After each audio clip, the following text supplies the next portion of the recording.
like to hear the journey, we would like to hear your story, and maybe what you would advise to people who are getting started. So make it natural. There is no filters, there is nothing that you can see. These are just students from class enrolled for data science and data engineering. Thank you also for getting time. Let me also introduce how she volunteered to be here. So we were seated with her in a panel and went for a break, and then we had a conversation to the about drugs in the hotel lab, and she was like, okay, yeah, that's something we can do. Also, she learns her community. It's called Diary of a Techie. She will tell us more about it and how it can be helpful to everyone. Thank you for creating time and also having a chance to talk to us. So go on, unmute yourself and talk to us. Pauline. So good evening, everyone. Happy Friday. I know it's a Friday. Allow me to switch on my camera as well so that you guys can also put a name and the face together. So yes, good. Great. I can see everyone. So my name is Chelagat Pauline Gechure. As Harun has mentioned, I'm a machine learning operations engineer, or MLE, at Safaricom. And the specific sector that I work with is healthcare. So digital healthcare. That's the space I work in.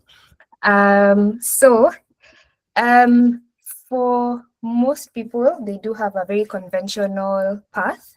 For me, mine is the most unconventional ever, if you can ever have something like that. I started off in physiotherapy, as Harun has mentioned, which is in healthcare. Did that as an undergraduate, and that was really fun and interesting. And how I got there, if we can maybe dive into that, is normally most of the time when you are finishing your KCSE, you'd have like a list of things that you pick up as courses that you don't want to do. So then I had a few examples of things I wanted to do: healthcare, engineering, piloting, and several other things that are heavy on STEM or sciences, because I am a science girl. So that's how I ended up narrowing down and filtering Hadi physiotherapy, because I cannot in the life of me do surgeries, dissecting people, all that stuff. So the nearest option for me that I landed and I chose for myself was physiotherapy. But here it was with very little guidance, because when you're fresh out of high school, you don't know much about what's in the industry. And I was wondering, okay, if I do engineering, where will I apply that, or where will I do that? So that's how I ended up not picking engineering at that point in time. It was, I think, two things: lack of information and also fear because of the lack of information. But it came full circle. So did that, enjoyed it. But then now when it came to now doing the practical sessions and having like treating patients in the hospital setup, that's when I started taking a toll on me in terms of you're treating patients or interfacing with patients, one, who are in critical health. The circumstances that brought them to that situation, most of the time, it's very, very dire. And that just eventually ended up taking a toll on me. And I was like, yeah, we need to switch up gears. And by this time, I was like, okay, I'm not sure if this is what I want to do. So it's very important to also have like honest conversations with yourself at any point in time and see if something is working or not. So luckily enough, or not luckily enough, I had not worked for a very long time, and then COVID kicked in. And that phase, I know it was difficult for a lot of people. I don't look down upon that. But for me, it was also a hard time, but a blessing in disguise, because it gave me a whole year to experiment and explore and be curious about the data space and different things. So a friend of mine who we were with in university, she was not in healthcare, she was in real estate actually at the time. She had started exploring how can she use data and technology that she has in her space to make better decisions in her real estate journey and career. So that's how I was like, okay, if she can do that, I think I can also do the same with healthcare, because we're getting a lot of things on this end, and decisions need to be, like, when you're making decisions, they need to be grounded on something. You just can't make it out of nowhere. So I was like, okay, let me try a little bit of data and see how I can bring the data analysis into physiotherapy or healthcare. So that was the original idea when I started off with Moringa Data Science. And I did the prep first of all. I don't know if anyone knows what that is. If you do, just put a thumbs up if you've seen Moringa Data Science. Oh, nice, Karen. So that's how I started off. 6 weeks, nikasema, let me try it and see if I like it. If I don't like it, it's good, but at least I gave it a try. And I ended up liking it and loving it. Was it hard? Yes, double hard. If you've never seen code in your life before and you're seeing it after finishing your whole degree, unashanga, which world is this?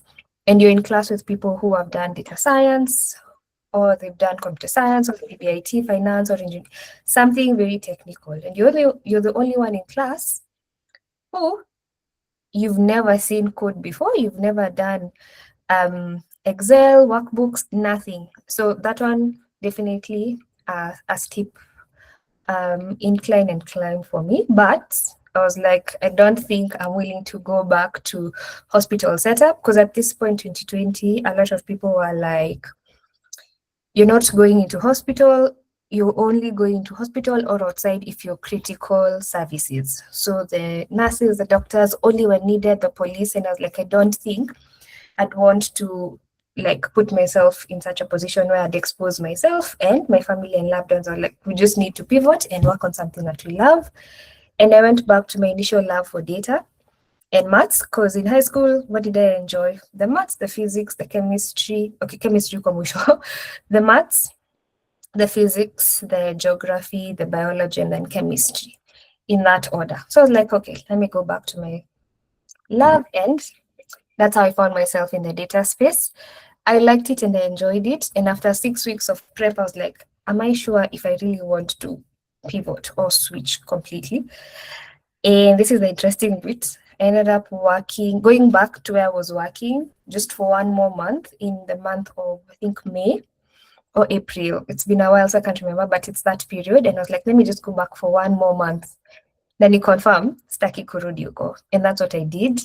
That was the month I confirmed I want to switch gears fully and go into the data space. Whichever way it will look like, I'll do that. And for me, that was blind faith completely. So I did that in 2020, came back and finished now the whole data science Moringa core. It was the hardest time possible, because you're seeing code for the first time, you're by yourself at home. My mom could not understand what it is that I'm doing for almost 12 hours to 16 hours in a day in front of a computer. I'm supposed to be relaxing. Like, it didn't make sense, but for me, at least, I knew what I really wanted to do. And 2020 kaisha hivo. And in that class, I was also like connecting with people, because they are a little bit more familiar with concepts. So soft skills here is where they also come in. I got a friend and I told her, me, I'm from healthcare space, so we'll work with you, which we did. And by the time we were finishing, so everyone is looking for jobs, and you're referring someone, you hear something in construction and it needs data, at least you know someone in class who's done that. So for me, I was the person to go to for anything healthcare in data, and that's what ended up happening with my first role. It was a group purchasing organization, and they needed someone who understood healthcare and data analysis. And that's how the first door opened for me in that space. And I was like, okay, these are 2 spaces I know and I understand. And it's very practical. I'm a very practical person. I'd like to see what I'm working on, where it's being used or fed eventually. So that made a lot of sense. But while I was doing that, I was like, I feel like, okay, nimeanza kuplateau. I've learned everything. The place I was, it was a startup. They also had their own challenges. I was like, okay, now we need to look for other places and switch gears. And that's how I ended up now moving to the next role, which I had in a company that does compliance for large scale manufacturers. It's complex, but what they do is they just help different companies that put together heavy machinery like caterpillars and all that stuff.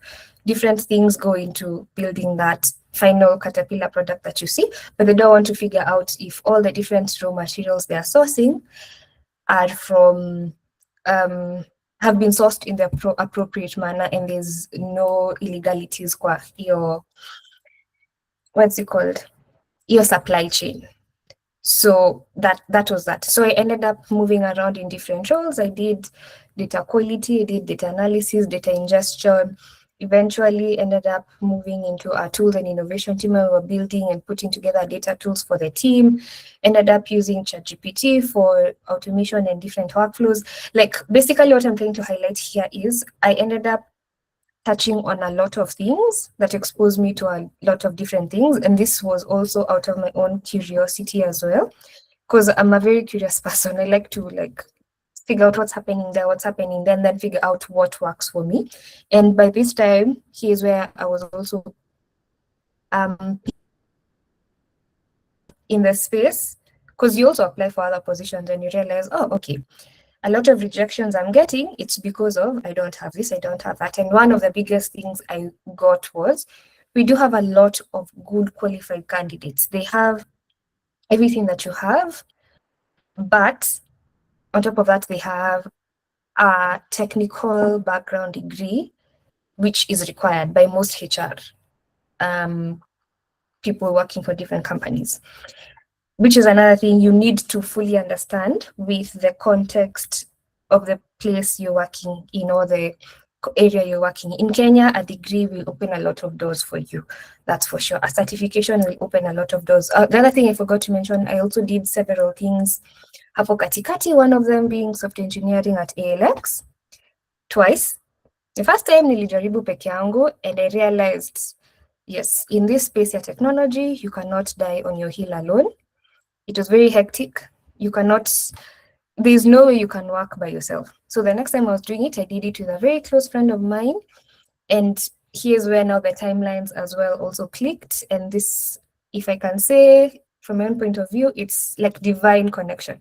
Because when I realized I needed to have an undergraduate or something in technology, because here I was also looking at, okay, can I do a master's? But your master's wanakublock, wanakwambia, no, you cannot do a master's because your undergrad was not something technical.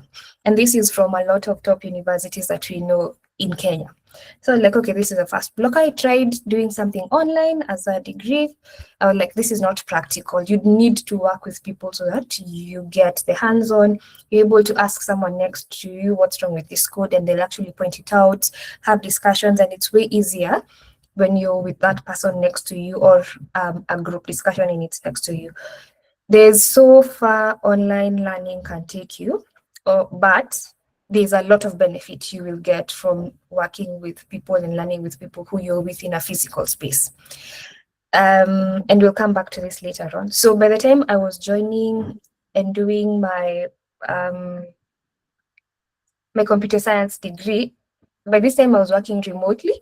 So I had already planned myself properly. I'd work, which was one of the beauties about this employer. I could work at different shifts. So this was around 4 p.m., 4:30 p.m., all the way to like 10, 11, 12 midnight. So that's my whole 8 hours. And then during the day, I'm free.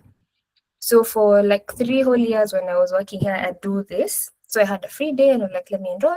I did it. And by this time, I had already signed up for ALX, software engineering. So by the time I was enrolling and getting into computer science, I met someone as well who was doing software engineering from ALX, the same cohort. That's the divine connection I was talking about. Like if you align your things and put them before God, for those who are religious, He will definitely open those doors for you. You just need to make sure you're prepared, and sometimes it will require you to work with like totally blind faith. Because by the time I was signing up the second time for ALX, I had to ask someone who was a mentor. They were working in Safaricom at this point.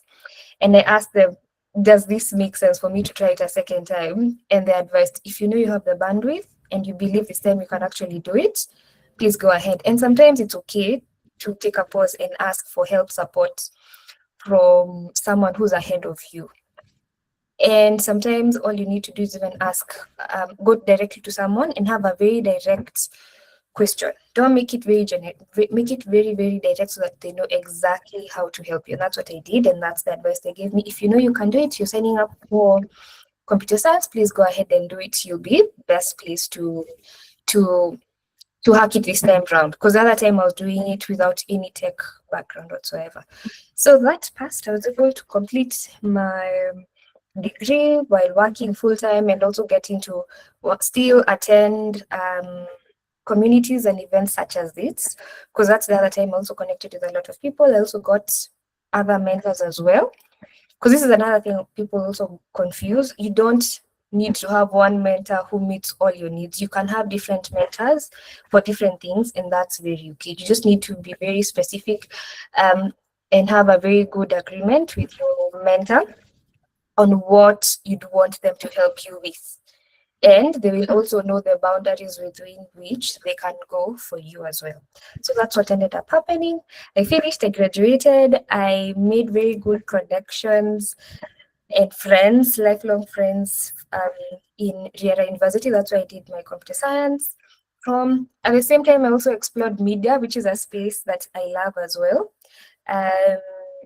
And all this, as you can see, it tied in eventually to me forming Diary of a Techie. So Diary of a Techie, I realized while I was doing my journey, I needed to go to different people to support me in my journey. At the same time, people were coming to me, how can I switch? How can I pivot? How can I bring tech into the domain that I'm in? But I also understand my limitations. I'm one person. I cannot reach out to every single person at the same time. So Diary of a Techie comes in to help people learn from each other and share their journeys, so that you can actually assist someone who's 2 steps behind you, and you also as well, you can be supported with someone who's 2 steps ahead of you. So it's a whole ecosystem, and that's how Diary of a Techie was birthed. At the same time, while I was in Riara, definitely taking up leadership opportunities as well, and definitely immersing myself and getting to know people as well. Like, it's not always all studies. At the same time, I also had fun, went on hikes, which is one thing I always try and advise people to do. Have a proper balance. Okay, there's nothing like a balance, but make sure your life is holistic. Work is also part of life, but I'm a firm believer of, is it Jack with no play makes him a dull boy? Amanito. Yes, that. So that happened. I see we have 3 more minutes, 2 more to 8:30. So by the time I was finishing, I was like, okay, I need to switch from this company that I'm in. As you can see, almost at like every milestone, I'm up where I get to Najita Mkutano, which is important. You need to like pause and ask yourself, what is working for me right now? What's not working? What's the next thing I had planned to do that I need to do? And by this time when I was finishing, I knew, which is actually last year, I knew I needed to move from this company, because a lot of the problems, or the nature of the company, it's not African. A lot of actually all the clients are either Asian, European, or American, or Canadian, Australian. That's the nature. These are manufacturers. Africa continents, most of us, we don't produce large and complex machinery and stuff. So I was like, okay, I need to switch and come back to an African context that I love. And I went back, I had a list of like 10 companies where I'd want to work. And every time I'd go to school, I live on Wayaki way.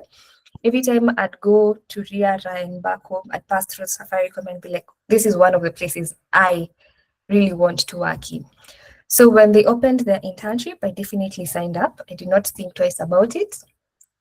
But at the same time, I was like, let me see if it goes through. And then too, I wasn't sure if it comes up, I'll be able, or I'll be willing to let go of my full-time job for an internship. Another point of blind faith. So I was like, okay, this is something I've always wanted. Let's give it a go. As everything has worked out before, things will fall into place. But at the same time, nilikuwa nimejipanga. I had my backup plans and everything. And the other thing I forgot to mention is at home, I also had a very supportive system. My mom is very supportive, but at the same time, she will let you own your decisions. So she was like, yes, I support you in this, but you'll have to pay your fees by yourself. So that made me own my learning, and I took it like properly serious. So by the time I was finishing, nilikuwa nimejipanga vizuri, I knew what I needed to do, but I was like, in this life, you either go for what you want or you don't. And it's either something is for you or it's not. So by the time I was doing the internship, I enjoyed every single bit of it. I soaked it in. I learned as much as I could, which is one of the things I wanted. I wanted to be in an environment where I am learning a lot instead of teaching a lot, even though I really do love teaching, which Safaricom offers a lot of that. So by the time I was getting to the position I'm in right now, and I'm summarizing a lot of things because of time, what happened was I had attended If I the may interrupt, department. excuse. Yes. Sorry. You don't have to summarize. You can go as long as you want. Okay. So the other thing I mentioned is always like trying as much as you can to communicate with your manager what you want. This is what I see for myself. Also being curious at work, which is one thing I encourage people to do. Be curious at work, be curious in your life, always be curious, because that's the only way you'll unlock a lot of things. So what ended up happening is I had communicated to my manager. He knew this is my skill set. I'm from healthcare. I love data space. I love everything in the data space. That's the main space I've been in the whole time in tech. So when one opportunity came up to attend the Indaba event, nikamwambia, and I left. The one that happened in Rwanda, because I also like to see what's in the industry and all that stuff. And I ended up meeting up a lot of great people from the Kenyan continent as well, African continent as well. And the other thing that ended up happening was, well, the opportunity that I'm in right now opened up. And I was like, I'm applying for this. Blind faith, did the interview while I was attending Indaba, which was another interesting experience, because if I look at my two roles, actually all the three roles I've held, I've taken these interviews in very funny situations, but at the same time, I've given it my best. And it's also been very natural in those states as well. So did the interview, was it intense? Yes. Was it very practical? Yes. And I got it eventually, and I was so happy. So that's what I'm doing right now. I'm a machine learning operations engineer, which mainly means taking a model and taking it all the way to production, which is the main thing that happens. But sometimes it might also require building a model from scratch if needed, or supporting the data scientist who actually sometimes will build the model. So there's a lot of gray areas sometimes, but it's a very interesting collaboration as well. The other thing I forgot to mention is along my journey, I was mentored, but then I also mentored other people. Firstly, it was through Phoenix Analytics. I'm sorry, through Phoenix Analytics. I got two amazing mentees. I'm so happy right now with the journeys, how it's turned out to be. They're both in different roles. They are also from, they're not from tech.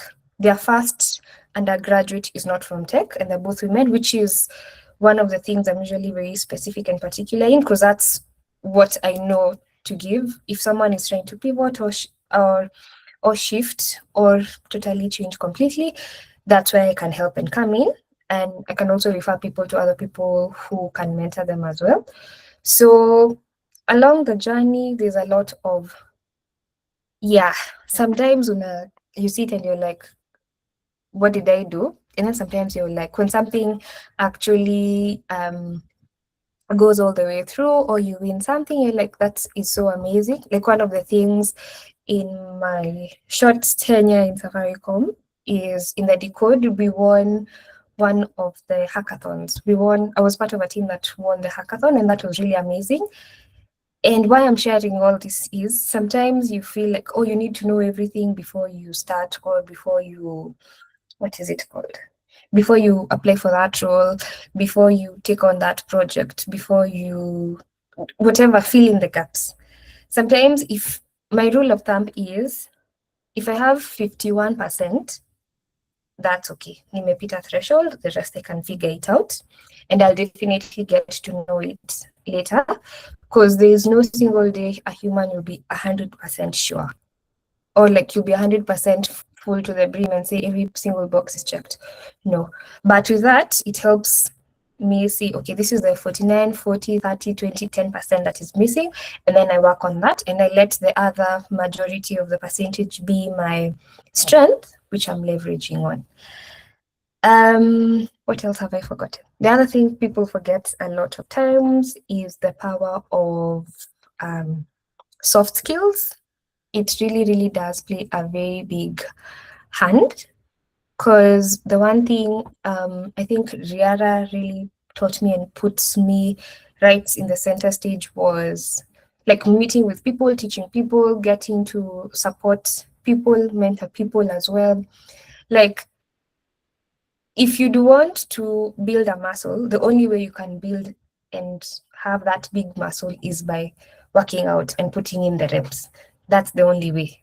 And that will apply for bodybuilding, that will apply for any skill, not necessarily technical skill, any skill, soft, hard, whatever it is. The more reps you put in, the better you are at it. So I'm not so sure if I've forgotten anything else, but I think what I'm enjoying right now is the novelty of a lot of projects that I'm doing. Is it hectic? Yes. Is it difficult sometimes to keep up with all the 1,000 AI tools and everything that's popping up? Of course. But I do know the specific ones that I need to focus on and have my focus on, because I don't believe it's possible for anyone to keep track of every single tech update that comes in. You just have to know the ones that are specific to you as a person and in your space and in your industry. Harold, I'm not so sure if I've forgotten anything, but so far so good. That's it. I think the other thing I've forgotten to mention is the place where formal education comes in terms of your degrees that you have and the certifications that you do. They also do play a role. We are still, we are in the African context. We are not in Europe or in Australia or America, where you first showcase your skill and then whether or not you have certificates, be it your bachelor's degree or any other certification, comes next. So also understanding the context within which we work and live, it's really, really important, because it grounds you in your truth, kwa ground vile vitu ziko basically. So I think that's it from me, Haron. I think we can take questions, because I think that way it will be easier for me to answer any questions that pop up.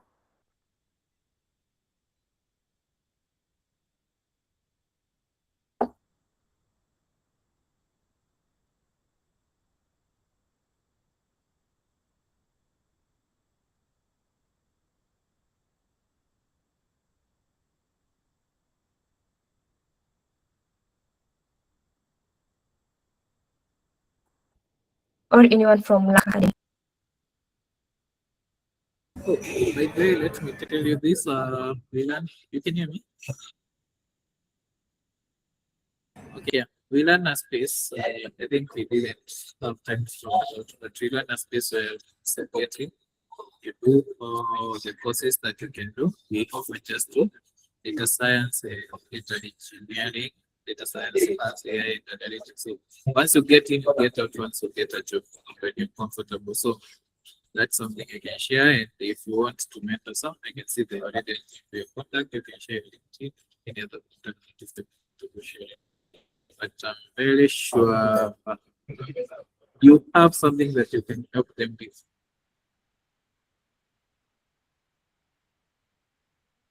So whoever has a question, they can raise their hand, then they can have a list of all of them. Whoever has a question, you can go to TikTok. This document.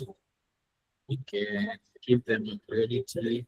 You want someone to participate, and someone to listen. So you can start with Julie. Hi, Pauline. Hope you can hear me. Thank you so much for sharing your story and your experience. I'm really interested in your machine learning engineering stroke ops work, given that you sit on both sides, like in a real production setup, how does machine learning engineering work? Like, how does it sit like in the data pipeline? Maybe you can take us through like a project, an engineering project that you've worked on, from the raw data to a deployed model that's actually been used. And on the MLOps side, what does your day-to-day look like in terms of monitoring the models that have been deployed? What kind of issues normally come up after production? Thanks. Thank you, Judy. Oh, okay. So let me answer that. So you asked the first one in terms of the work I do in MLOps work, how it looks like in a day, and a pipeline, an example of a pipeline. So before I even explain like how MLOps works, most of the time there needs to be a problem to exist, because when a problem exists, then they're looking for a solution, and they've figured out, or the business has figured out. I believe in this case, we'd be able to benefit or solve this particular problem using AI or ML capabilities. So the current workflow, and this will change from one company to the next, but in Safaricom, this is what they've adopted. There is a business case that comes from the business. And then after that, there's a data scientist who understands or interfaces with the business. And then after the data scientist, there's the machine learning engineer. And then so forth and so on. And somewhere hapa katikati, there's a data engineer as well. So there's a problem that's been identified that requires a solution to it. So it can be a regression problem, a churn problem, any problem. So let's take, for example, a churn. Let's say, for example, I'm trying not to use Safaricom because like Safaricom real life examples, but let's say, for example, you have a supermarket, ABC supermarket, and they want to predict if customers will churn in terms of they will not come back to buy from us again. So those are customers who've left the business. So we're not getting any more revenue. So we have customers, let's say you go to ABC supermarket, and this is your local supermarket. You've been going there for months or even years. But then wameanza kurealize there's something off. We're not getting the same revenue. Customers maybe wameanza kudidimia in this case. So they'd want to predict and see what can we do to improve business. So that's a churn problem in that case. So don't tell me I've lost my internet. I hope you can still hear me. Oh, great. So what will happen is the data scientist will interface with the business, and they'll be able to map out all the problems in terms of metrics and values that they need to solve. And then once they've done that, in this case, they'd create the model. They'd build the model, train it, but once they finished training it, then they don't hand it over, they don't deploy it or put it into production. Now that's where the data scientist and the MLOps, in this case, would come in. So MLOps, it's heavy on the operational bit of things, deploying, taking things into production and making sure that the pipelines work such that whatever inference or results the business needs, then the business gets that. So as you can see, it's a whole loop. And in this case, it's data moving from one system to the next. And here's where now the data engineer would come in. Wherever the data sits, then they need to provide it and put it into the data warehouse or into the necessary databases, such that the data scientist will be able to fetch some sample from it. They don't train the model on the entire data universe of data. They pick like a period to train the data on. And then once they've done that, then either from the same database or a different database, depends on the use case. I'd also now go in, pick data from that database, pass it through first of all, do my feature engineering. So feature engineering is basically getting the raw data and doing EDA and then creating different features so that the model they have trained on I pass through the features and I get the output that is required. So let's say we have Judy, Chege, Lenny, for example. Maybe Judy, you didn't go to ABC supermarket in the month of April, in the month of March. Highly likely in April, you will not come back, so you will churn. Let's say Lenny went there in the last 3 months, January, February, and March. Highly likely they will definitely come back to ABC supermarkets this month. So that's a very simple breakdown of our churn model and how it will work. So in this case, what then would happen is I'd deploy this, I'd take this modeled fields, and here it's also a very close working between the MLOps or the MLE and the data scientist. There's a lot of interfacing, but I don't interface directly with the business. That was already sorted and handled. So here I'd interface a lot with the data engineer and the data scientist, that's just to make sure that whatever output we're getting, it's what the business needs. So once I've already refactored the entire, I've already refactored all the code. I've already created the whole pipeline. Everything is working. I've made the inference, the results, they're all sitting nicely where they need to sit in the database. The next thing I need to make sure is deploy that. Once it's deployed, then monitor it with Prometheus or Grafana or whichever other tool that I need to monitor, just to make sure the pipeline is working and everything is okay. But kwa ground vitu zinakuanga different. Today you'll have, let's say, Airflow is not working because of an infrastructure problem. The other thing I forgot to mention is they're also platform engineers. So basically what the platform engineers is whatever platforms and tools need to be set up and maintained, and they need to be live all the time. That is their mandate, to make sure they're always up and running. But in production, sometimes that's usually not the case. Today, this tool will be down, so the pipeline will fail. Next time, it's another tool, so the pipeline will not work. So these are some of the challenges that theoretically they don't exist, but ukifika kwa ground, these are actual real problems that exist, and they might delay a solution that, let's say, was in development or UAT. Sometimes it was a production use case, it's already in prod, and downstream business processes are reliant on it. So there are some mechanisms that we are also trying to put in place, making sure that we have like 2 deployment environments where if this one fails, this one works, for example.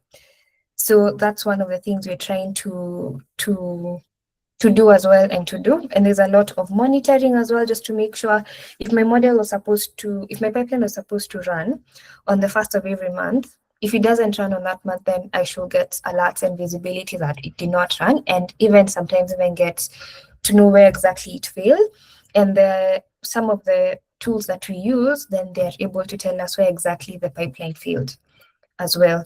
So MLOps is like in the middle of it. It brings together MLE and machine learning engineering and DevOps in a way. So that's how you end up getting MLOps, because you need both. You need to understand machine learning engineering and how they are built and how they move all the way to production, and then now you need to be able to deploy those models. So here, doing your GitOps, using Docker, CI/CD pipelines, you need to do all this. So the other thing I forgot to mention is, in my journey, I've had to continuously learn every single day.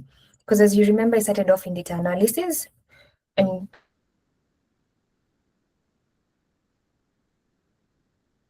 data science in 2020, but then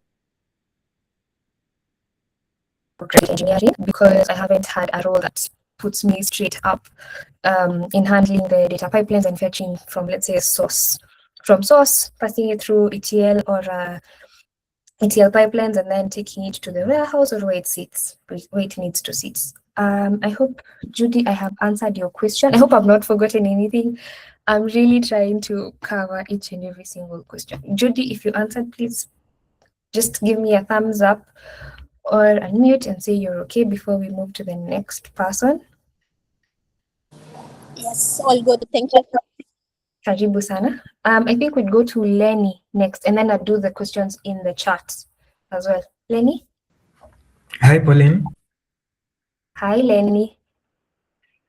Mine is to ask about how you uliwezaje kupivot from healthcare to tech, kwa sababu I'm in that journey. I am a filmmaker. I've been a filmmaker for about 3 years now. I started in, I did even an LX, but dropped out as kama wewe. Because at the time it was hard. We were learning about C, na siko na background ya tech. Right now I've done data analysis, data science. I'm in internship with Harun. And currently I'm also pursuing data engineering, and I'm trying to pivot to that world as you have done. And I would like to understand the challenges and the achievements and the breakthrough in kujenga wapi, because currently it's kind of difficult because you have to pay bills, you have to go to work. Sometimes we do a 48-hour shift, you come, ukona bado classes you have to catch up with, you have to do projects and everything. So I'd like to understand each and every part of it and how you did it. I think I feel you on that, Lenny, on a lot of things. But the first thing I'd definitely say is I commend like what you're doing, and definitely having like the push and the grit to do that.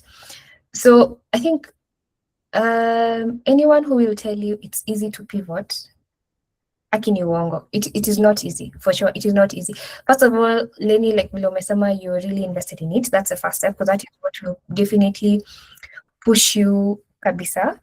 Because if you don't have that internal drive, then when things get hard, you'll definitely pull back. So how I pivoted, I think one, I had a lot of blind faith, and then the other thing, I was so resolute on not going back to healthcare, because it had started taking a toll even physically for me, because the lifting, the pushing, the pulling, nikaanza kuumwa na mgongo pia. So the same services I was offering, I also ended up needing them. So for me, I had a lot of motivation to not go back, like physically, in terms of being a clinician in the physical health setup. But I knew I'd want to still, I had a list of like 3 to 5 areas, domains where I knew I needed to be in. Healthcare was at the top. Agriculture was one of them, because I love agriculture. The other one was things to do with environment. And the other thing I did, which I forgot to mention, is my final year project was something to do with air quality monitoring, which I loved as well. Which is I had yes, those were the 3. And then there are areas I knew uko hata sitaenda for sure. So how I ended up pivoting, it was slow but sure. So slow but sure, this is what I mean. I knew I needed to move from, I had kind of mapped out the general incremental steps I need to take to get to where I'm at. So I was very specific on what I was doing. So when I was even starting off or picking out and saying I'm starting off in data, is because I knew, okay, I can understand maths. I think I had worked with Excel before. Yeah, I knew how to work my way around Excel. So I started off with, okay, what do I know that I can pick that and then add more information on top of it. Data science and analysis was the easiest bit for me, because kama ningesema I'm throwing myself into software engineering, the inclination or the barriers to entry ingekuwa very high, because a lot of people who were software engineers were at that point, they had 4 years of educational experience, which I had none whatsoever. So nikajiuliza, what is it that I do have? I do have a little bit of experience with math and Excels, and at least from there I can pick up and build from there, which is the same thing I've always carried myself through with.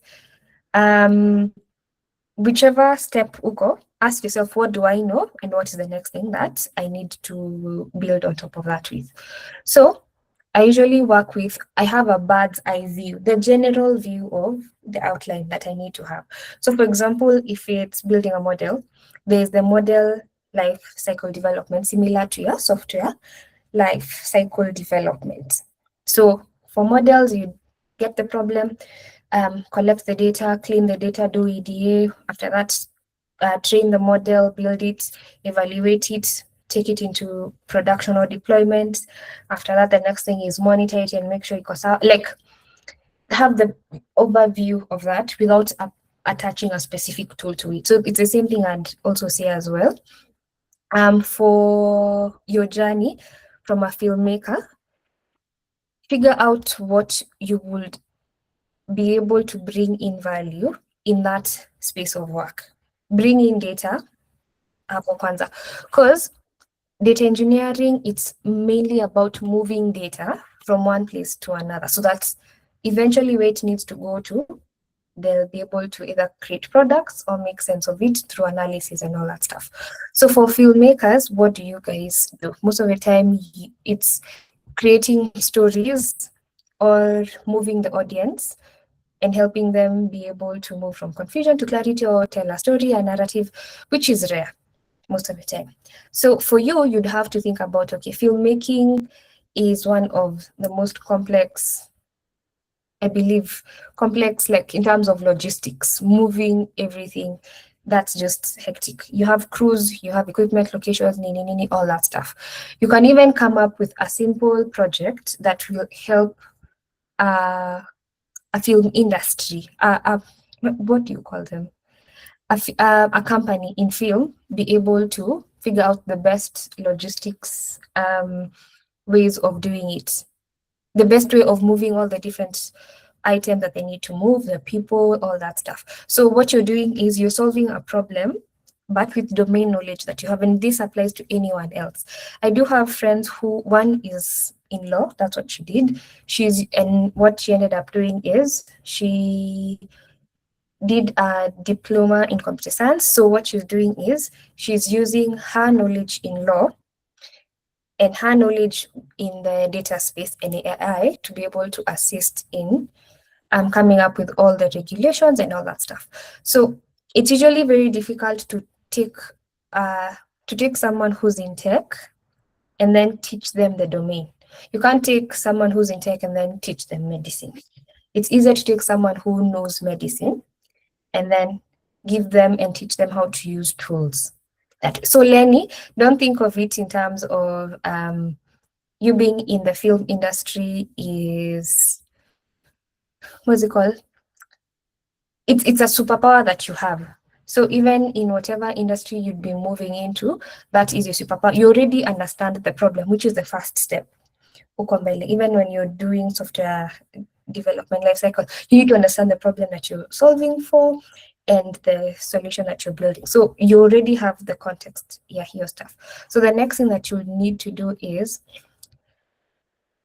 I've told you it won't be easy, definitely, that's for sure.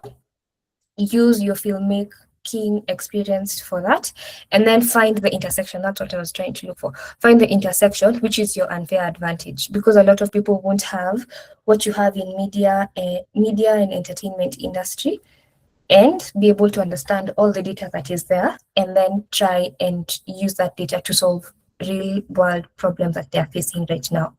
I don't know if that makes sense, Lenny, because then you'd be able to do your data engineering, data analysis, and actually solve problems in the film industry. Yes, it makes sense. Thank you.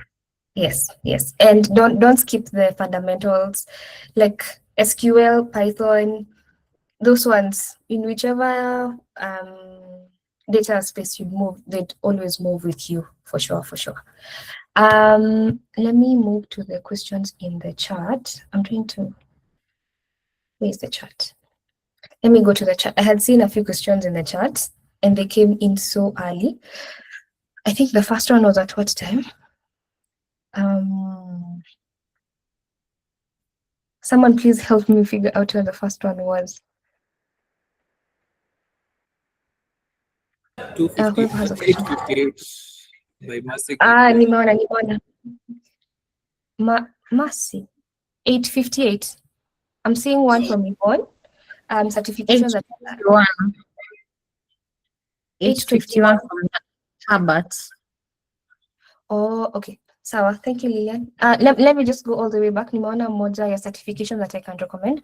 Most of the time, I I'm not very quick to recommend certifications because they're very specific on someone's journey. Someone will want to be a data scientist. Lenny wants to be a data engineer. There's some people who want to focus and go into ML. There are people maybe who want to go into software engineering. There are different certifications that you can do there. What I'd say is make sure you're starting off with the fundamentals. Across all this, there are always fundamentals and like beginner courses. And sometimes you don't need to go for the expensive ones first. YouTube has a lot of resources. YouTube has a lot of resources. If let's say you'd want to start off with machine learning for beginners, there's data camp has a lot of that. There's free code camp. There is, if you want, let's say, to go into DevOps or software engineering, there is Tech World with Nana. Because what you'll realize is even if you sign up for like Moringa, for example, they'll still link you back and take you to YouTube courses. So it depends on what kind of learner that you are. For me, at least I know I like structured learning because it gives me the bird's eye view, and then from there I can go ahead and explore and dive into different things.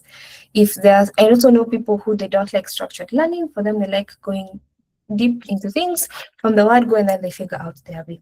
But for certifications, I'd give it to the caveat, make sure when you're taking that certification, it's not just for the sole purpose of getting the certificate at the end of the day. Make sure the skills that you're getting, you can actually do those things that's the most important thing. If it's a certification or a certificate, because they're also different, that you're doing for, let's say, 4 months, in those 4 months, please lock in and make sure you're doing exactly what you need to do. It's going to be difficult, yes. Some days you might fall back, but make sure your goal is not to pate the paper. It's to actually get the actual skills. So I hope the person who asked that, Yvonne, you answered. How long did my computer science, oh, nice one. How long did my computer science degree take? I did it from JQuat. I did my physiotherapy from JQuat and then my computer science degree from Riara University. It took me a total of 2 years and 8 months.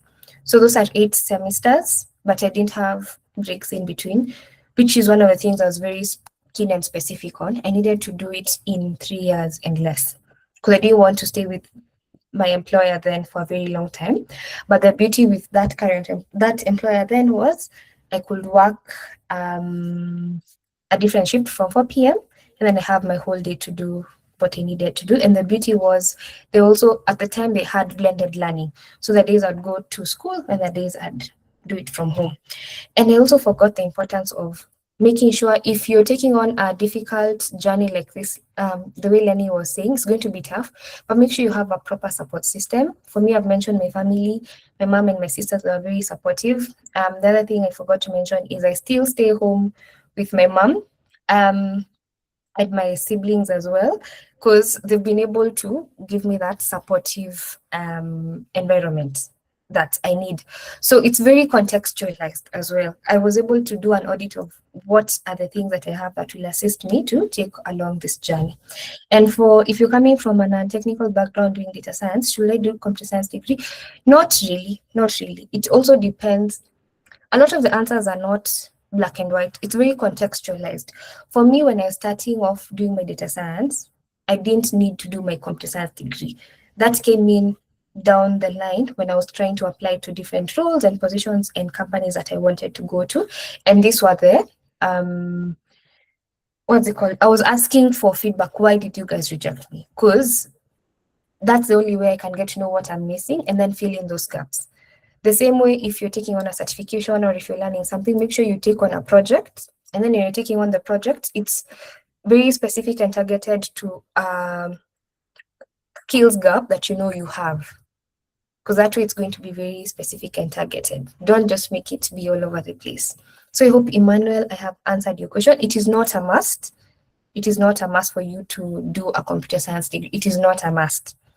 It is very up to you to figure out if eventually that's what you want to do or not. For me, I was very curious and I also really wanted to have that experience and get to know what is it that I missed out on. I had the luxury of time, I had the luxury of support, I had these luxuries and abilities that afforded me the opportunity to be able to go and pursue this. If all those things did not align in that order, I don't think I'll be able to have done that as well. So currently, how am I using AI tools in my work, and how do I think the tools will shape the data analytics space in the future? So interestingly, I am using, and my colleagues as well, we're using a lot of AI tools when it comes to brainstorming, writing code as well.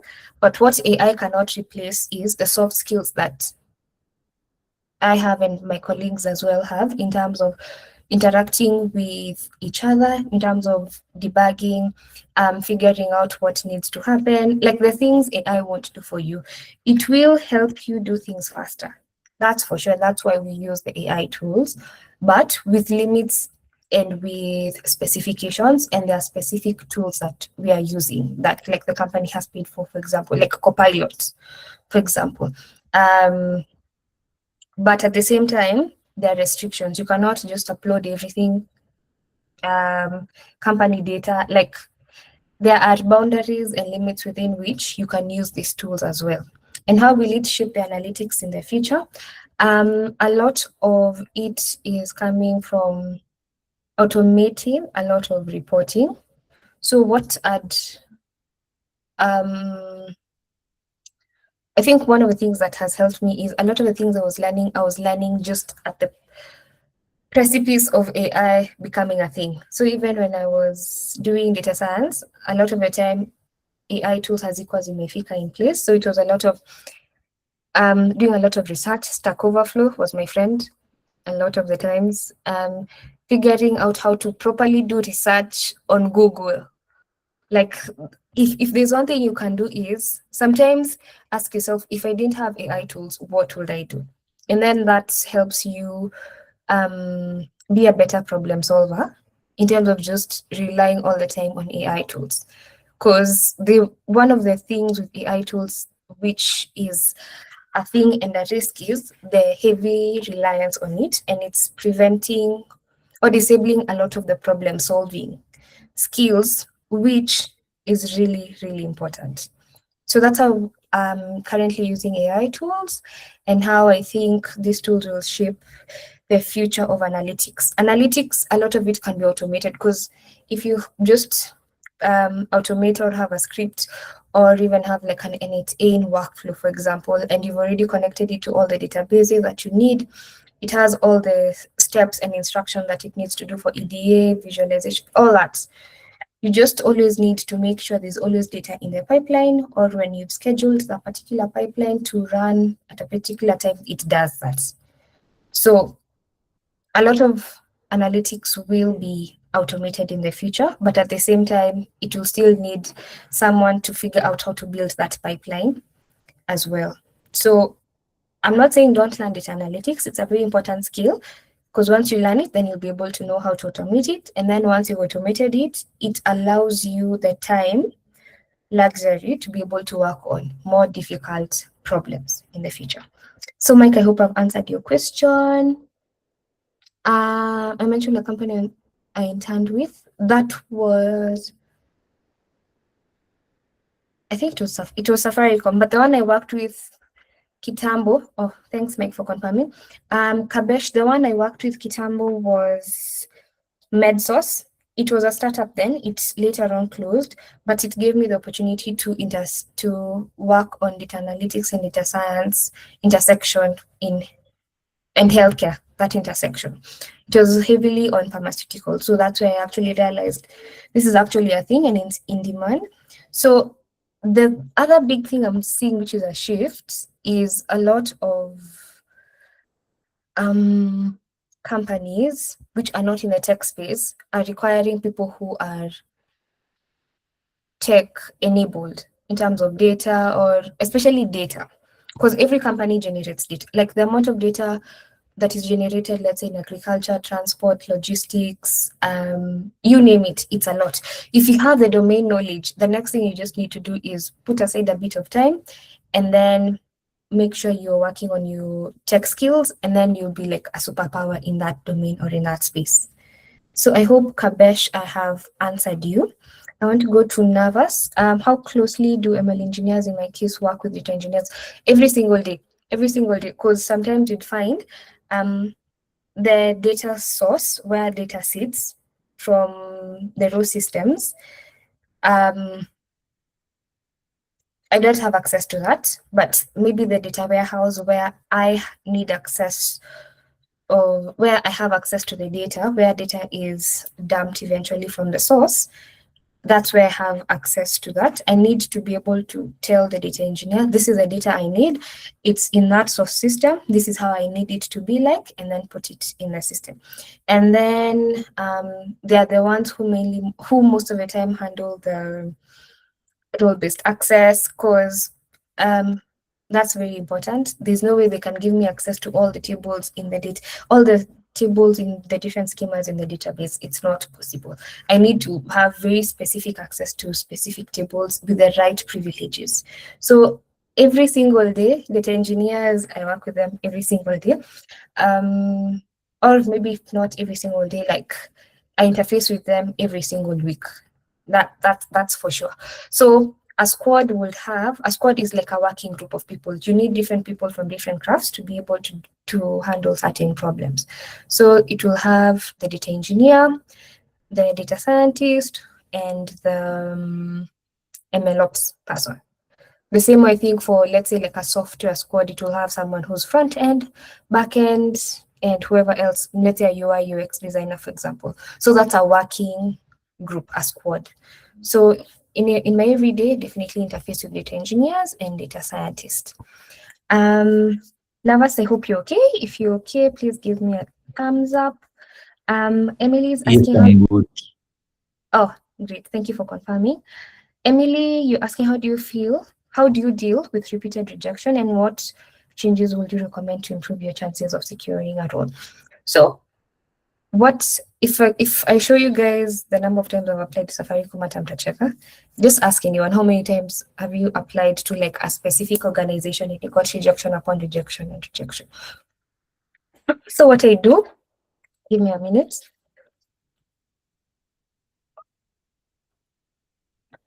What I do is, when I get a certain rejection, most of the time, one, I try and ask for feedback if I can, in terms of what did I not do well in. And sometimes I have to swallow the bitter pill, because they'll actually, and I ask for the brutal truth, because most of the time this is someone who doesn't know you, so they'll tell you exactly what you went wrong in. It's very important not to take it personally, take it as feedback for improvement. So it will be like, okay, you did well in ABCD section, but when it came to D, E, and F, here's where you failed, and this is what you lacked. That is what you need to go back and iterate on, and make sure that the next time you come in, let's say back to that interview or a similar interview, it's in a different organization, you've worked on those skill gaps or areas that they highlighted that time before. If need be, even keep a tracker, an Excel tracker. That's one of the things I ended up doing, and I could come in and see how many jobs have I applied to, what skills are they asking for, what do I have, what do I not have. And then that way I don't need to remember everything and have the mental load to always remember all those things. I can just quickly come back to it, let's say after a few months, and see this is what I lacked, this is what I have, I've ticked this, I've not ticked this. And even when it comes to the, what is it called? It's the same approach, like when you're working on a project. You'd work on a project and then you realize, wow, I did the project, but the data engineering bit of the project happened really nilemea. I'll know, okay, that's where my weak point is, and that's where I need to go and put my, what's it called? My strength in. The other thing that I've used to work on my confidence is, once I've learned a concept, like I feel like sharing it with other people. And what I've realized that does is two things. One, it helps me figure out how to explain complex concepts and distill it to people such that they are able to, especially non-technical people, they're able to understand what I mean without me showing them code or without me showing them anything technical.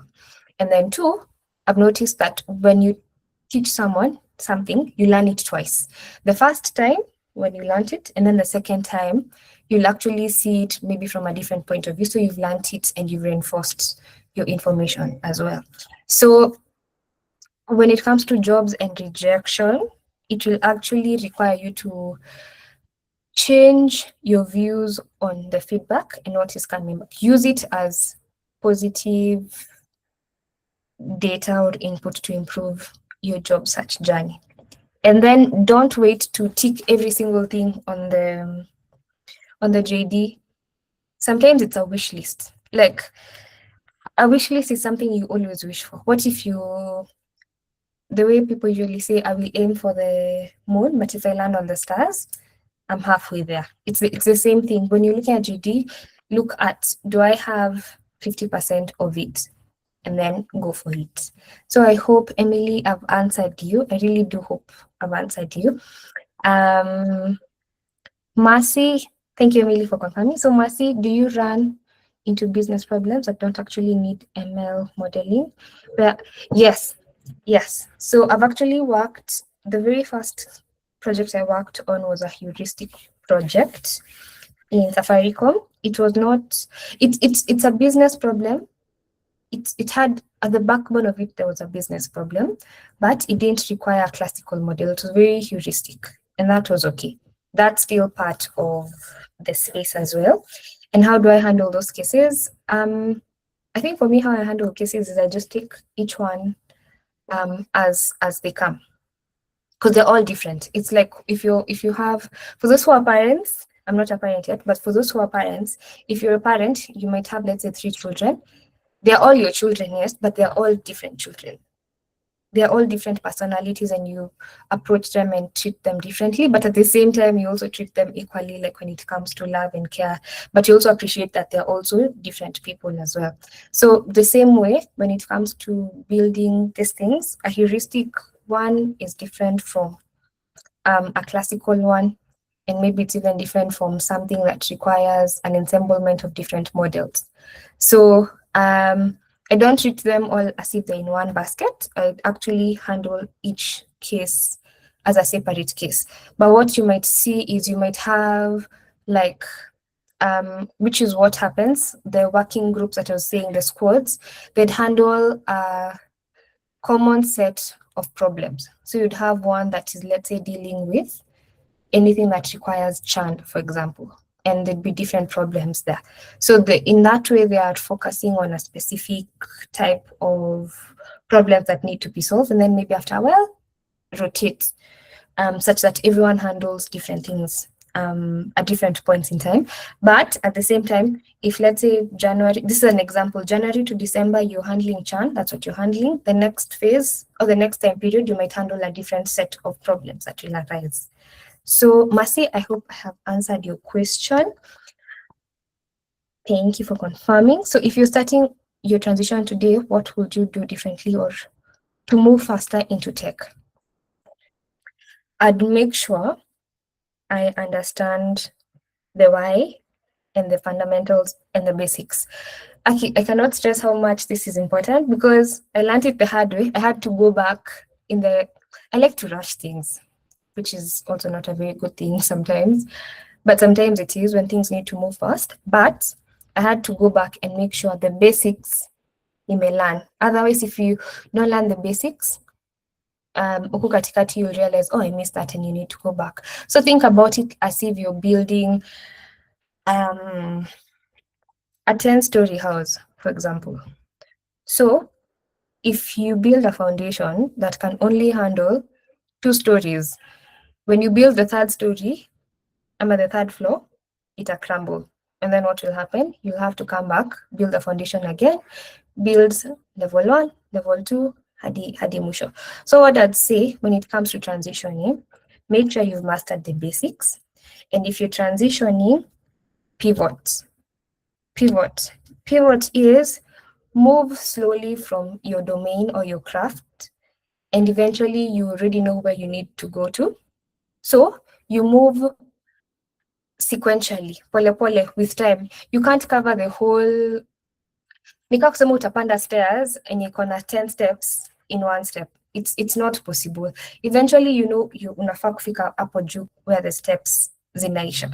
But if you try kuruka the whole 10 steps at once, you'll hurt yourself and injure yourself. What you can do is you need to move from step 1 to step 2.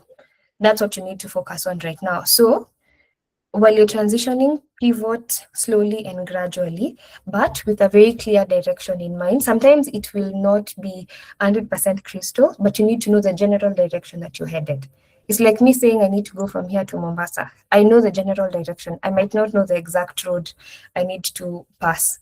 But if I leave, let's say where I'm at right now, I know I need to go through Wayaki Way, go through past town, and the only way I'll get to know the next place I need to go to ni, if I get to town, I know, okay, the next thing I need to do is get to Mombasa Road. After Mombasa Road, I need to get to like Mlolongo. Like it's very gradual, but I know the general direction of where I need to go. So 1, basics, know your general direction, and then pivot slowly but gradually. So Karen, I hope I've answered your question. And why I'm not saying get to know this tool, get to know the other tool, is because tools can change. Today, you will need a hammer to do something. Tomorrow, you'll need maybe a heavier hammer. The tool will always change, but what you need to do and why you need to do it will not change. So Karen, I hope I've answered your question. I'm really trying to get through the questions with that much depth as well. How do you define success of your model other than the offline metrics, F1, F2, and also, thank you, Karen, for confirming. And also, how do you handle A/B testing when they say the model affects the user? I think I know where this one is coming from. So Sharon, different models have different metrics that need to be monitored against. So not all metrics apply for all models. So in this case, sometimes the success of a model will be if it's one that is in production and it's dependent, like downstream, it's dependent on actual services, then in that case, the freshness, like the last time it ran, or did it run on the 1st of April at the exact time that it needed to run? And were there any downstream processes that were hindered or that did not work because the pipeline failed? In that use case, that is more important for me and for the team, because that's what we've sat down and we've agreed. And most of the time, it's not one person who agrees and says this is the metric that you're going to work with. It's usually the data scientist and the business. They agree and make sure that they've aligned on that and ensure whatever is important to the business, that is what is actually being like monitored as a metric of success. There are some models where the F1 score is the most important thing, for sure. That takes precedence. So how A/B testing. So for most of the use cases that we do, we don't. Okay, there's one that's in the pipeline that this will be required, but so far so good for the models or the work that I've done. I've not needed to do A/B testing, but okay, for my colleagues, I'm not so sure if they've done this as well. But as I said, a lot of things are very contextualized and they're agreed upon not by one individual, but also like the squad or the team at large. So I don't know, Sharon, if I've answered your question, because I know there are different metrics. You can, like, there's so many different types of metrics and different categorizations of the different metrics, but they're usually case by case. Rachel, thank you, Sharon, for confirming. Kindly forward your number. We could reach out to it later. Yes, let me actually do that. I don't mind. But just please make sure, I do prefer calls, but also when you are reaching out, please make sure you tell me exactly what you need me to assist in so that I can also be able to provide like very specific and direct assistance as well. The other thing I'd also do is I'd also share my LinkedIn, because I do share a lot of things there as well. So this is my LinkedIn as well. Yeah, so Rachel, please feel free to reach out. I do prefer calls. For call, I do actually prefer them between Friday and Saturday, because Monday to Thursday it's very hectic, and let it be official hours, 8 to like 5, 6 p.m. After that, yeah, you'll have to like call me the next day. So Lewis Guitar is asking, in the data landscape, where do you see things heading in the next 3 to 5 years? Especially around hiring, companies moving towards wanting specialists in MLOps, data engineers. Are they still valuing that or are they still valuing the generalist? So it depends on the company. For very large corporates that are well established, for them it's very clear to have different roles be clearly outlined and separated. For other companies, let's say that will be startups, there'd be a lot of overlapping, or one person doing a lot of things. So you'd find there's a company where someone is both the data engineer, the data scientist, and the MLE. And that's how the company is set up. Because, and unaweza pata maybe for those companies, they don't have a lot of use cases. So one person can be all those different things. In that case, they're a generalist and it works to their benefits. And there are people who actually enjoy that, doing everything end to end. And then now for the landscape, how things will look like, what I'm saying is data is actually becoming really, really more important for a lot of companies. So think of it like a pyramid. At the very bottom, there's a lot of demand in terms of data analysts. There was a time for that. There are people who can argue data scientists. Yeah, there was a time for that as well. But data scientists are also as much relevant as they are right now. Data engineering is something that I'm seeing pick up more often, because now a lot of companies which are not in the tech space are realizing, okay, we have a lot of data, but you don't know how to move it from wherever it is or how to handle it so that you can actually use it in our systems. So there's actually a higher rising demand for data engineers, data scientists, and generally people in the data space as well. So in the next few years, even other people who are in the different tech domains are also now seeing the value of data. In the next 3 to 5 years, honestly, I have no idea. AI is not going anywhere, that's for sure. If we were in 2019 and then we were told, what do you see happening around 2023, 2024, who would have guessed that we'd have all this LLMs and models and all this progress that we've had in the data AI space? Like, it's crazy. So definitely the data space is going to grow bigger, not just for tech organizations, but also other organizations, because they're also minting and producing a lot of data. But exactly how things will look like, Akiata, maybe I wish I knew. This one, I'm also looking to see how this one goes. Lewis, I hope I've answered you. Thank you for confirming. So salary expectation for someone who's starting the journey on average, and career progress opportunities. Salaries, this one is a very tricky one, because it's also very heavily dependent on the organization that you join in. I know people who are making good money, proper one, but they're not working for organizations within in the country. They're working like remotely full time, and the arrangement of that is different. And even with this, it's also a little bit tricky. There's an experiment I was trying to do. I think I should come back to this, where people were anonymously filling in what they're doing so that we can have more visibility on this, because salaries is a very, sensitive topic. A lot of people, most of the time, don't even talk about it. And to paint this picture, even I sometimes don't know how much my colleagues are earning. Yeah, it's as private as that sometimes. And for career progression opportunities, this is very contextualized to what you as a person will want to do. But in the data space, there's a lot of space for growth. That one I'll tell you for free. In the data space, there's a lot that is happening, not just in tech companies, even in other mainstream businesses.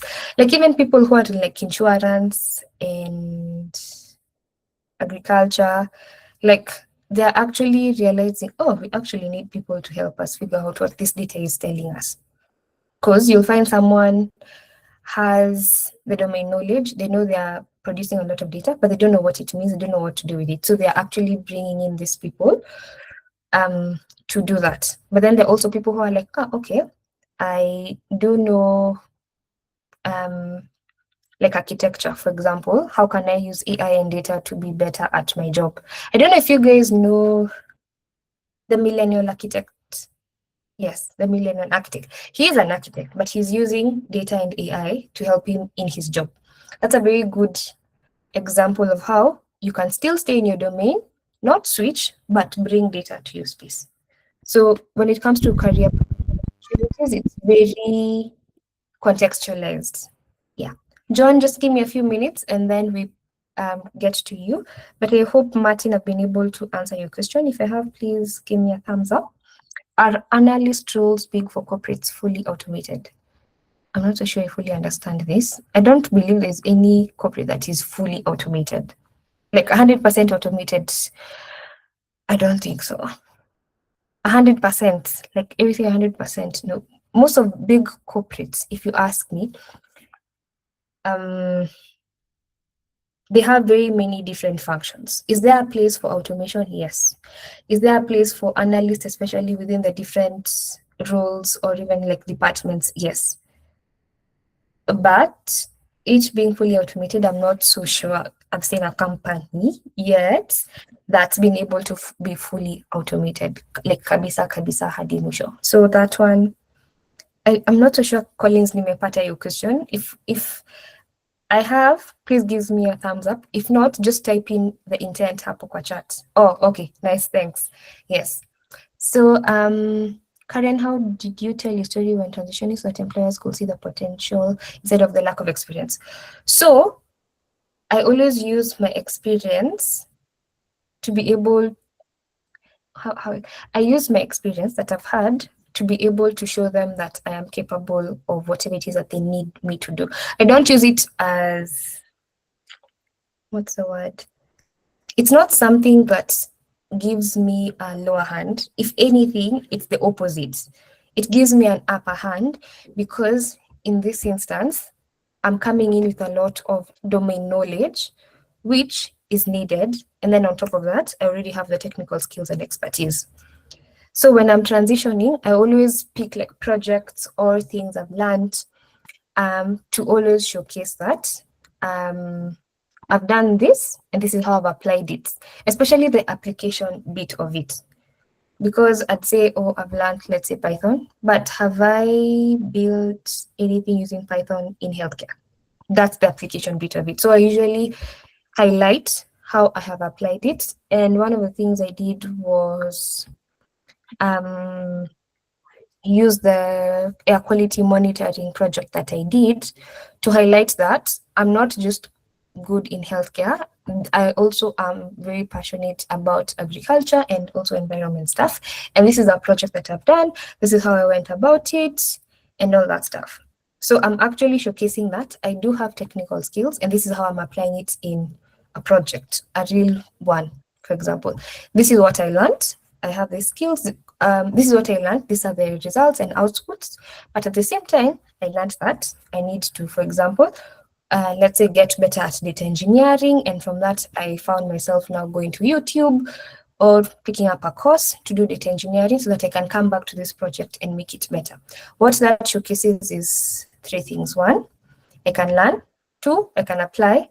And then 3, I can Jita mkutano and assess my progress. And if there's something that I need to work on, I go back, learn it, and then apply it, and then see kama nimeilearn tena. So that's what I usually do when I am telling my story of transitioning. I actually use a real life case example, and I always point out, for example, something that I learned in that process that went well, what did not go well, or what I learned, and how I went about what is it called? What did not go well, or what I learned from there, what next did I do with it? Because it's the same kind of iterative process you'll have when you're building solutions at Okunje. You'd have a project, the first time it will not run, and it will run, then you'd figure out, okay, so what went wrong? You'd go back, see, okay, that's where kwa pipeline, that function failed because of ABCD, go back, reiterate it, make it better, and then run the pipeline again. So these are some of the soft skills that the employer, potential employer, will look at and say, okay, they might, for example, see you have 80%. Your 20%, it's technical.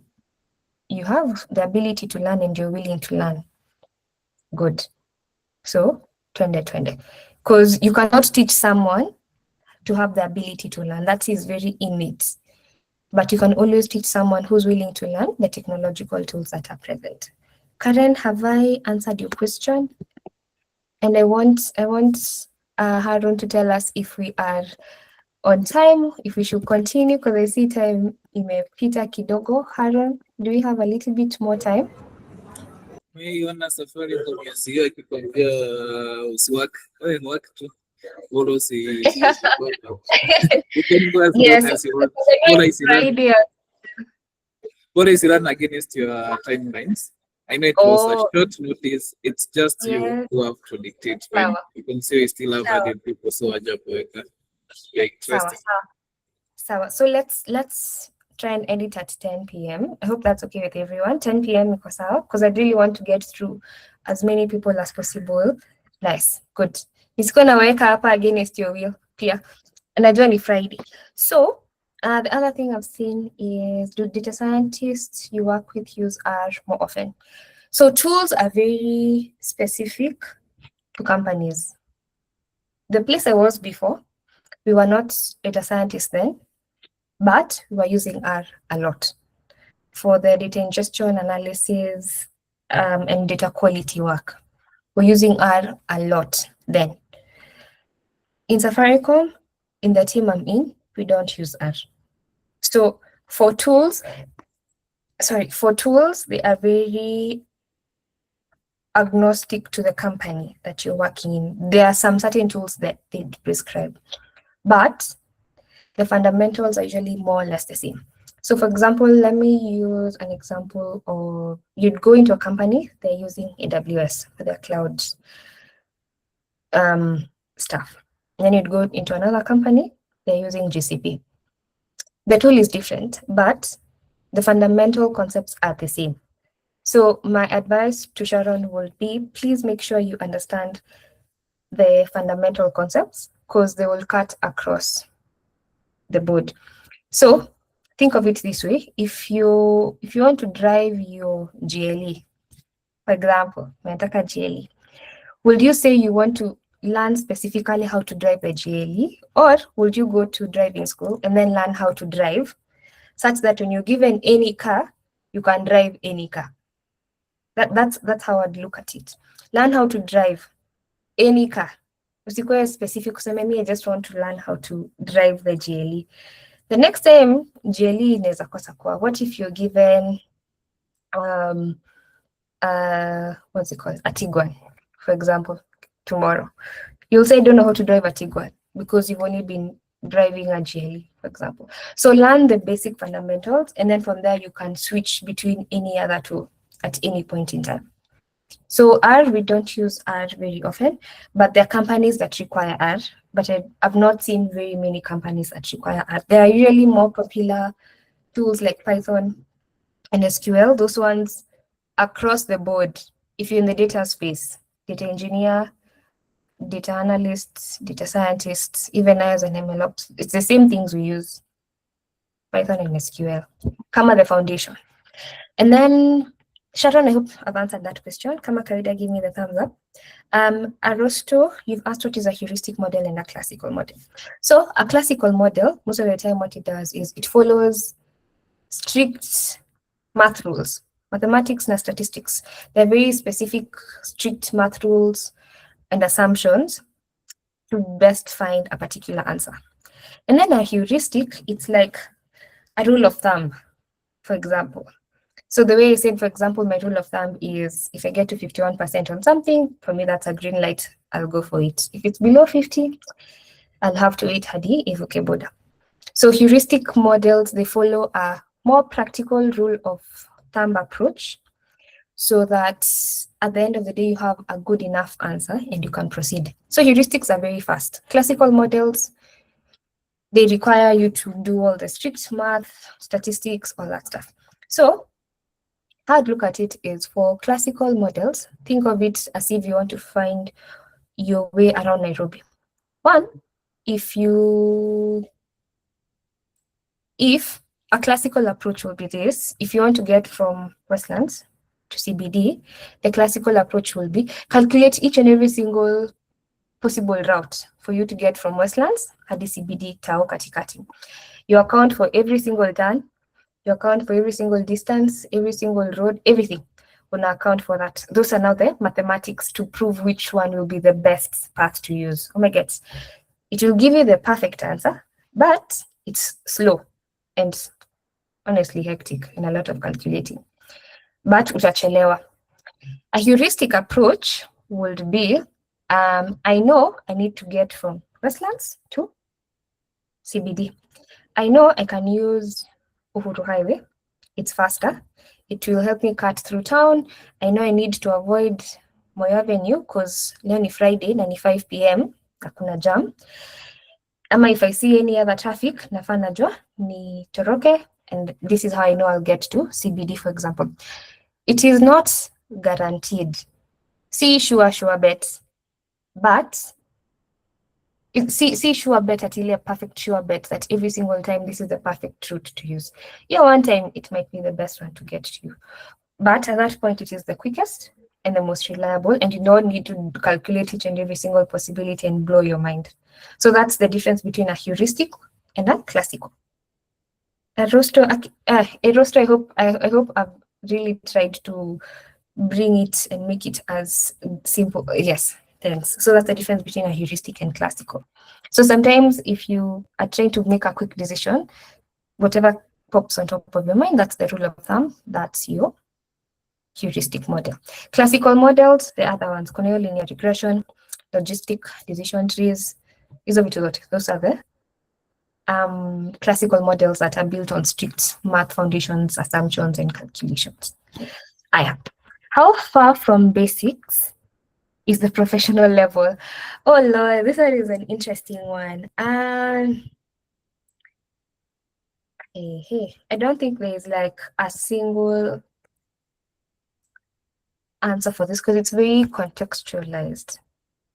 But sometimes it's closer than you think, and then sometimes it's also further than you think, because it also depends on what professional is to you. For someone, professional would mean me if I just get to know the base. It's very relative. Professional level, someone, it's very different from someone else. Because sometimes I work as an MLOps engineer for Safaricom. I still use Python every day, SQL, statistics, Git every day, all that stuff. Maybe my goal is to build a whole other ChatGPT model. If that is my professional level, and if I gauge myself from where I'm at right now, I still have a lot of distance to cover. But maybe someone else, that is their professional level, and that's where they need to get to. So it's closer than you think, but at the same time, it's also further depending on what your goals are. So if you go back to our analogy, I really love analogies because they bring the point home. If you're building that house, the basics are the foundation. You cannot see the foundation once you start building. But when you remove it, everything will collapse. So the basics will always be there. That one you can always count on it anytime, every day. But professional level is maybe I want my house ifike 10th floor. Mwingine anataka yeye akwe na whole skyscraper inafika 100 floors. So the foundation will not change in this case, for example, but how far up I need to go, for me it's different. Maybe my neighbor wants to get all the way to floor 100. So how far is very relative and personalized. So Eric, I hope I have answered your question. From my experience with Moringa, Thank you for confirming, Eric. For my experience from Moringa and Riara, did the university teach anything new? Oh, yes. Yes. I know there's that debate, and we will debate about it until the cows come back home. Is a degree useful? Is it not useful? For me, it helped me solidify and see that ML AI is what I really enjoy and I love doing. It gave me the opportunity to explore different pathways in terms of theories and academia, in terms of what I like doing. Like, for example, may know anything to do with routing and networking, I'm out. Miss Pindi. Like, it's very clear for me. But I could not know that until I was able to sit in those classes and see whether I like it or not. So, was my experience in Moringa and Riara useful? Definitely. Definitely 100%. Like Moringa, there are certain things that it gave me and it taught me. One, grit. Two, it taught me how to go into Google and search and figure out where to get answers from, and how to get those answers, and how to evaluate the different answers that I've gotten, or the feedback that I've gotten. And by this time, the ChatGPTs and all the different models out there and AI tools were not even there yet. So Moringa gave me that. It gave me the ability to problem solve slowly but surely, and just make sure I'm headed in the right direction, which right now it's the same principles that I use. Because sometimes I do have a project that I'm working on. I don't know how eventually the solution might look like. I know the general direction of where I need to go, so I just take it one step and stride at a time. It also taught me the importance of working and collaborating with other people, especially remotely, because sometimes I work from home, sometimes I'm in the office. It's also really important for me to work with people who are not present physically in the office, because sometimes, actually, I do have a teammate that I work with, and she's not physically here in Nairobi, which is a really important thing. So there are so many things that I learned from Moringa and Riara as well. And there were concepts. Moringa taught me a lot about deadlines. If you've been in Moringa, you know every Friday, you need to do what? Submit an independent project. Was it hard? Yes. But it taught me that discipline to do all those things. So I've said Riara gave me the academic foundation and the opportunity to explore different things and theories and see what I like. Because that's where I actually realized, when other people were struggling with the AI foundations and ML concepts in class, I was enjoying those things. Like, I really enjoyed those classes. But the other people who were enjoying networking, and me, I'm like, I don't like this. You see? So it's really important to experiment and be curious and see what works for you and what doesn't, because that's the only way you actually get to figure out and see your niche. If you don't put yourself in those places to experiment, it will be very, very difficult. And it can be through formal and informal scenario and circumstances. So I hope, Lenny, I was able to answer your question. Please, if I did, please give me your thumbs up. Lenny? So it's very difficult to put rough figures, because I will not be doing justice, rough figures to the salary estimates, because I will not be doing justice, because sometimes different companies have different starting baselines. So I don't want to give a figure, and then when you're doing your interview or your negotiation, that's the figure you quote. You might be underquoting and underselling yourself. What I would advise is, if you want to go into company A, B, C, D, reach out to someone, ask them nicely, what is the range for this role or this type of roles in your company that you work in, or in your department that you work in. That makes it very clear and straightforward. And that's the same strategy I use as well. What was my starting salary as a data engineer? I've never been a data engineer yet. Of all the data fields, data engineering is the one piece of the puzzle that is left for me. But yes, I've not been a data engineer yet, Peter. Do you see every job in the data space more of like a employer job, employable job, like you have to be employed. Emmanuel, I'm not so sure I get this, but what I'm understanding is there are other data jobs that you can be like a consultant, or you can have your business as well and run that. Definitely not every single person who I know is in the data space is like formally employed. Like there is Waringanje here, she's in the AI space, she is in business. There is also Gloria Mwendwa. She was a software engineer. Right now she has her own community and she is in the space as well. She's in business. So the good thing about tech is you can figure out whichever path works for you. The people who are really thriving in business and the people who are really thriving in employment. It depends on what you want to have, but absolutely not. I think one of the biggest disservices that we can do to ourselves when like as students is only assume that once you finish your formal education or even informal education, the only finish line is a job offer from a company. No. There are people out here who are milking and making big money, not from business. Not from employment, from business. The people who also have tried business, it didn't work out for them and they came back to employment. It's up to you to figure out what that is. But they're usually more or less like 4 parts. There's employment, which a lot of people usually go for. The tricky bit is right now, a lot of companies are not hiring. Like that's the reality. And it also has its pros and cons. You have a stable income, job, all that stuff, but it also has its pros.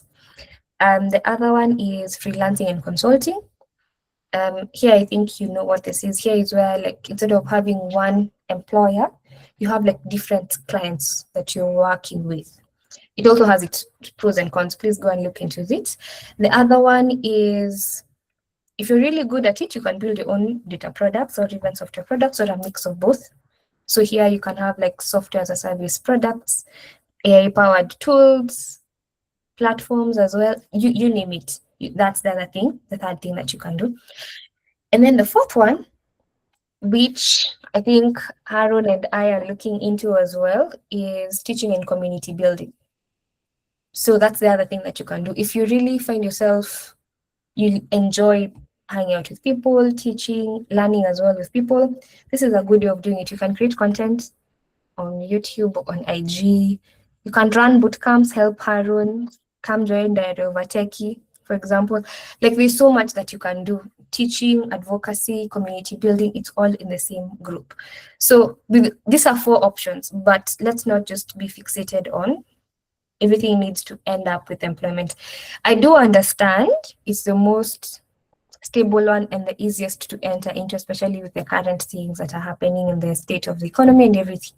It is the most suitable one. But also don't lock your mindset to it only being the only one. Look at, also have the idea in mind that there are also these other 3 other possibilities as well. So Emmanuel, I hope I have answered your question. We have one, thank you for confirming. What is my temperature? Oh, temperament. I've seen temperature in Kashanga. Jeez. So what is my temperament? How did this inform the way I learned difficult concepts in ML? So as you've seen, for me, okay, this is a really deep personal question. Thank you for asking. But for me, to be honest, I am very methodical and structured. Like that helps me be sane. I need first of all to understand why I'm doing what I'm doing. Once I have that nailed down and I have the overall bird's eye view, then I can go deep into the nitty-gritties and the specific hands-on things that I need to do. But if I don't have the vision of what is happening at a larger scale or at a larger level, it's very difficult for me to buy into something. Like that's really, really difficult for me. So I'm very methodical and structured because I need to understand the theory before I move into anything. Like even before I touch code, I need to first understand what the problem is, why it exists, what kind of solutions are we looking at, why are we even going with that solution instead of this other solution. And then two, the other thing that helps me really learn a lot is analogies. Analogies help me distill and make things like more tangible, such that I can actually understand the complex concepts easier, instead of like just burying my head deep into very complex concepts. Because when you distill something and make it very simple, it's also very easy for me to understand, and also very easy for me to communicate it to the next person. If it's a colleague, if it's someone I'm teaching something, that makes it easier for me. The other thing I've also learned about myself is I'm a social learner. So most of the time I will learn quicker and better working with people. I'm not very good like solo learning, but then the people who are really good at it. What I'm trying to say is always make sure you understand who you are, your way of learning, your way of working. What else? Like you fully understand who you are as a person. And then I like deadlines. I don't like things being open-ended. I like working with a specific deadline, or knowing this is what needs to happen by this time. That structured way of working really makes it very easy to clean things up in terms, because it's very easy to find yourself, you have different projects, which is the case, but with the deadlines are very clear structures, then it makes it very easy to figure out what needs to move where. Oh, and then the other thing is I'm also a very curious person. I'm always curious. Yeah. And the other thing, I also go out. When I say go out, I mean like over the weekends, or like like Fridays, for example, Saturdays. I try as much as I can. Try being the most important thing. Sometimes it's not possible, but I usually try as much as I can to step away from my laptop, go out, touch grass, go run, go hike, like do something that will remove me from the repetitive cycle of just sitting in front of a laptop most of the time. I think I want to answer the last question. My GitHub, I'll share that shortly. Can you assist in Safaricom? I'm not so sure I understand this. Naftali. And also, I hope I've answered your question with the temperament. Emmanuel, I'll provide that shortly. Naftali, I'm not so sure I understand if I can assist the Safaricom house clinic metro care for the project. Okay, I'm not so sure what that means. Can you assist the Safaricom in-house clinic metro care for the... And after I think you'll have to expound on what you mean on this, because the question naelewa. The last one, which I'd want us to cover, you have 3 minutes. When applying for jobs, especially via websites, there's a place where you fill in your salary expectations, which is the better way to go about it. Here, do you mean like there's sites that you cannot submit before you provide? You cannot submit before you provide your salary. Oh, okay, Naftali, so you'll reach out later. So what I know is there are some sites that you cannot submit your application until you've provided your salary expectations. If it's a must, make sure you at least do your research and know for that caliber of an employer and the role that you're applying for and the level, those 3, you have it nailed down and you at least know the range. The company that you're employing to, the specific position that you're applying to, and the level, like in terms of seniority of that particular role. Because those 3, I believe, will play a big factor when it comes to the range of how much they're willing to pay. But a core principle I usually try and work with is never be the first person to put a number on the table. If you can avoid it, that's okay. When you cannot avoid it, always anchor it on the higher side or on the average side so that you don't lowball yourself. There's someone who's on mute, I believe. Oh, Leah. Yeah. So I think I'm trying to look for the person. Mary, I hope I've answered your question because I've seen you've confirmed. If no range is listed, please try as much as you can to get a number. If not, try and avoid being the first person who's putting out a number out there. Because once you state a number, you've locked yourself in. Yeah. I think that's it. Naphtali, please reach out. Kindly forward your colleagues' contact and a business temperament.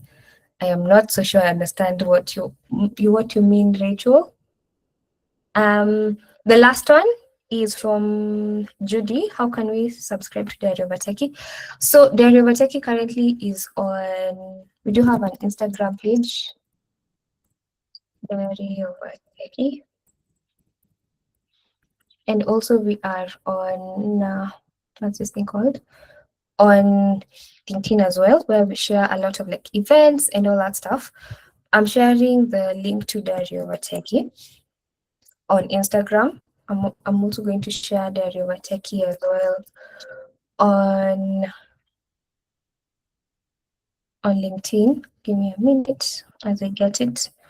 But I hope the session has been useful and helpful. If it has, please give me a thumbs up and Haron so that we can know this was helpful. I hope we've been able to cover as many questions as possible and everyone has gotten an answer. Rachel, please clarify on what you mean on forwarding colleagues' contact. I'm not so sure I will be best pleased to forward them. I will not be able to forward personal contact details. That one I definitely know, but I have shared my own personal one. That one I can share. But for other people, I'm sorry, I cannot share that right now. Yes. I've shared the two for Diary of a Techie, and I think at this point we are 1 minute overboard. I'd want to hand it over to Haran and the Lux Tech Academy team. And thank you everyone for giving us and giving me 2 hours of your time on a Friday. So thank you so much, everyone. Haran, back to you. Thank you. I remember when we were having this conversation, you told me, "Hey, can we move it?" Was it for the not moving it? No. This was perfect. This was perfect. It was very impromptu, but I always love doing this. And for me, Fridays, I try as much as I can to give back to the community and the space. Yes. Oh, okay. Others try so hard to be outside. Thank you. We can end the session there. Your side chat. Thank you. I really appreciate. I guess you'll get support from the student and everyone who was here on community on Diary of Tech. So to say that is the name, right? Yeah, good. I really appreciate you creating time. There was no supposed to be a job shadowing today, but when you are seated and we talked, I saw an opportunity. I took it. So thank you also for creating time. Just announcement for students. Thank you for sharing your LinkedIn page. So for students, remember we have a birthday Sunday afternoon. So remember the requirement, there will be trauma that is provided by the school, but you have to come with a bottle of whatever you drink. It can be Chelagat or anything that works for you. So it's okay. It's okay. Just don't bring anything that can cause food poisoning. So that is a disclaimer. No one wants to die and no one wants to go to hospital. They want to join classes on Monday. So those are two disclaimers that I wanted to make. Otherwise, reach out in case of anything. I really appreciate. Yeah, you can come with anything. I know someone who Nathan budget. So Ogeta. So Ogeta. In class. Alisema atakuja na soya sababu ataenda kanisa kesho. Just know that everything is welcome. Sasa here, I hope I will see you there, Ian. If like there are some people asking for you, the like of others. Yeah. We also have some of our trainers. I don't know if they are still here. With three chiefs, we also have Navas, we also have the name Strips Nicholas and who else? Anthony. Otherwise, see you. For those things they know we are doing Kenya tomorrow. The nearest to the summit is Microsoft. In that what we're doing. So we leave tomorrow town 3 a.m. Hoping and wishing everyone a good place so that we can how kuna PS unaweza kuja nayo. Whatever works for you. Also that there will be a lot of things happening on Sunday. But for tomorrow, come prepared. Carry your raincoats, your best boots. Expect to be rained on for like 4 hours approximately, and enjoy. Very enjoy it on the Kellys. This will be more interesting. And until my guys know. Otherwise, please, a disclaimer, usilete kid na usilete muratina tafadhali. Just being honest with you. Don't bring anything that can cause food poisoning on Sunday. Otherwise, see you. You'll interact with our coach and wishing you the best. I'm stopping the recording. We can only